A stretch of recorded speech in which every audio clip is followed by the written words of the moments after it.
Okay, so I like to start all my charts with a top-down analysis. So according to the weekly chart, this is what I saw so far.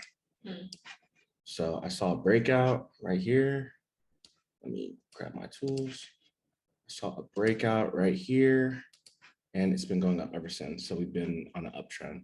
It got up to this resistance zone up here, and then it began to turn around right here, and then it formed another resistance down here.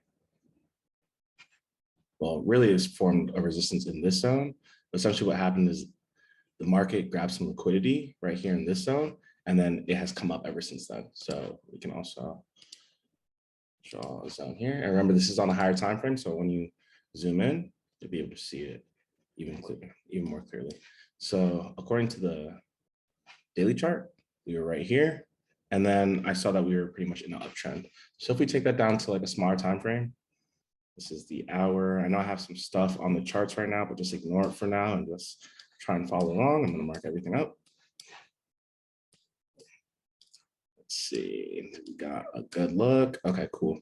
So according to the hour, right, we actually broke out of this zone, and then this is really what identified the uptrend. But according to the hour, we actually got caught up in some consolidation here before we had a breakout, which is right here. So this was the break of structure. Draw that out. The break of structure was like right over here. Boom. And since then, it's been going up, and it's been forming higher lows, higher lows, higher lows, right? So I actually saw where the market was at about this point, and this is after it had rejected this resistance zone 3 times. So after this resistance zone has been rejected, it's really been on a downward trend, right? But because we were originally in an uptrend, I drew a Fibonacci here. Let me actually delete it and redraw it. I drew a Fibonacci from the break of structure, which is here. Fibonacci from the break of structure here to the top of the resistance zone. And then we see that it had really come down into this zone, which is around the 50% on the Fibonacci, right?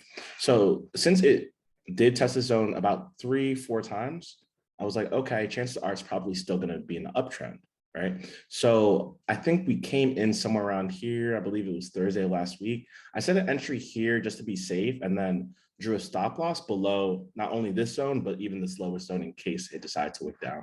So essentially what ended up happening is it formed this higher low, or lower high, lower high, lower high, in this downward structure until it got back into the zone. And then once it was in this zone, it broke out right here. It actually came all the way up and touched this zone. Really, my take profit should have been here instead of all the way above, because this would, this would have indicated a breakout. But if I had gotten into this trade at about 6 a.m., I would have been good to go, because I would have actually just taken my profit. But instead, what happened is it came into the zone and then it retraced back down. So really what I think it's going to do is it was going to retrace, touch this break of structure, and then it should push back up. Cool. Thank you guys so much.